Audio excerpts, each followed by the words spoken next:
क्योंकि कोर्ट्स की तरफ से भी यह बात कह दी गई है, न सिर्फ हाई कोर्ट बल्कि सुप्रीम कोर्ट की तरफ से भी यह टिप्पणी आई है दिल्ली के कंडीशंस को लेकर। टेस्ट्स क्यों सिर्फ उतने ही लैब्स में रहें? क्योंकि अगर हम प्राइवेट और सरकारी दोनों लैब्स को भी मिला लें तो उतने टेस्ट नहीं पॉसिबल हो पा रहे हैं जितने की जरूरत है आज दिल्ली में। दिल्ली की जो पॉलिटिकल सिचुएशन, जो कंट्रोल किस चीज पर नहीं, जिस चीज की बात बार बार अरविंद केजरीवाल कहते हैं कि मेरे पास पूरा 100% कंट्रोल नहीं है, क्या आपको लगता है कि ये एक कारण हो सकता है कि दिल्ली का सिचुएशन ज्यादा कॉम्प्लिकेटेड है बाकी जगहों से? देखिए, दिल्ली सरकार के हॉस्पिटल्स का कंट्रोल तो आपके पास था। 6 साल में आपने उन हॉस्पिटल्स की क्या हालत करी है। और मैं आपको अगर मैं आपको ये आंसर दूंगा तो आपको फिर लगेगा कि मैं पॉलिटिक्स करना चाहता हूँ।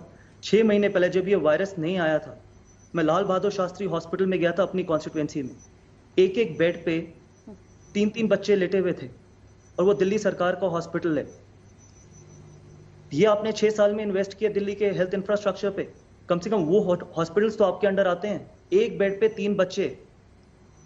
और जब मैंने वहां पर एमएस से पूछा तो उन्होंने बोला कि हमने 1000 बेड्स का कब से प्रपोजल दिया हुआ है और कोई एक्शन नहीं हुआ उसके ऊपर। कितनी अनफॉर्चुनेट है ये। और ये कौन सफर कर रहा है? आपका तो इलाज आरएमएल में हो जाएगा, आपका तो इलाज एम्स में हो जाएगा, सफदरजंग में हो जाएगा। आपको टेस्टिंग करवाने की जरूरत पड़ी तो आपने टेस्ट भी करवा लिया, 3 घंटे में आपको रिपोर्ट भी मिल गई, ठीक है। लेकिन जो कॉमन आदमी है, जो 3-3, 4-4 दिन धक्के खा रहा है सिर्फ एक टेस्टिंग के लिए, और कई बार उनकी टेस्टिंग भी नहीं हो रही, उनकी क्या गलती है? आप उनके भी सीएम है। आप सिर्फ एड्स देने के सीएम नहीं है या बड़े बड़े वायदे करने के सीएम नहीं है। और ये चीज मैंने अपनी आंखों से देखी है 6 महीने पहले जो हालत थी। मतलब आप अगर उन हॉस्पिटल्स की हालत जाके देख लेंगे तो आपको शर्म आ जाएगी कि यहां पर किस तरीके से इलाज हो रहा है। वो तो दिल्ली, वो भी आपके अंडर नहीं है। माना कि ठीक है कि आपके पास कंप्लीट कंट्रोल नहीं है, आप हमेशा हर चीज में सेंटर पे ब्लेम करते हैं कि जी पुलिस मेरे अंडर नहीं है, मेरे को स्टेट रोड चाहिए। लेकिन जो चीज आपके अंडर है उसकी आपने क्या चीजें बेहतर करी हैं? आप उसका तो जवाब दें। आपने मोहल्ला क्लिनिक बना दिया, आपने कह दिया कि इसकी तो यूएस में स्टडी हुई है, इसकी यूके में स्टडी हुई है। कहां गए वो मोहल्ला क्लिनिक? जांच पर आपको इन्वेस्ट करना चाहिए था, हेल्थ इंफ्रास्ट्रक्चर पे। वहां पर आपने 1 रुपया भी सही तरीके से इन्वेस्ट नहीं किया। सिर्फ वापस सत्ता में आने के लिए आपने वही एक चीज करी है, बाकी आपने दिल्ली की जनता को मरने के लिए बिल्कुल छोड़ दी है। तो ये बहुत अनफॉर्चुनेट है। गौतम, क्योंकि 2 चीजें इस समय दिल्ली में चल रही हैं। एक तो ऐसा है कि ऐसा नहीं कि कोरोना का लॉकडाउन जो है वो अधिकतर अब तो अनलॉक ही है, दिल्ली में खासकर अधिकतर चीजें अनलॉक हो चुकी हैं। तो इसीलिए लोगों को जो रोजगार का संकट पैदा हुआ था और पैसों की जो समस्या, जिसकी वजह से हमने आपको भी देखा और बहुत सारे लोग ऐसे जो उन गरीबों को खाना खिलाने में, राशन पहुंचाने में जुटे रहे थे दिन रात, ऐसी तस्वीरें थी। लेकिन आज भी उन लोगों को वो समस्या है, उससे जूझ रहे हैं। और साथ में ये मर्ज जो है, ये जो बीमारी है, वो भी बढ़ते जा रही है। तो अब दिल्ली निकलेगी कैसे इससे, अगर ऐसे ही चलता रहा तो? श्वेता जी, मैं आपको एक चीज बताता हूं कि सबसे ज्यादा जरूरी था माइग्रेंट्स के बारे में सोचना। शुरू में सबसे पहला अगर कोई स्टेप लिया जाना चाहिए था तो उनके बारे में सोचना चाहिए था। दिल्ली सरकार उनको राशन दे रही थी तो 4 किलो गेहूं दे रही थी, आटा नहीं। मतलब 4-4, 5-5, 6-6 घंटे लाइन में खड़े होने के बाद जब आपको राशन मिला भी तो उसमें भी आपको गेहूं मिला, आटा नहीं। फिर उसके बाद आप गेहूं पिसवा के उसको आटा बनाने के लिए भी आप 4-4, 5-5 घंटे खड़े हुए। इस तरीके से आप सोचना चाहते हैं? देखिए, मैं नहीं बताना चाहता कि मैंने अपनी कॉन्स्टिट्यूएंसी में कितने लोगों को टच किया, वो आपको जनता बताएगी। क्योंकि मैं अपने बारे में बोलूंगा तो उसका कोई फायदा नहीं है। क्योंकि असली आपकी अचीवमेंट वो है कि जब जनता आपके बारे में बोले कि क्या मैंने उनकी जिंदगी टच करी है या नहीं करी।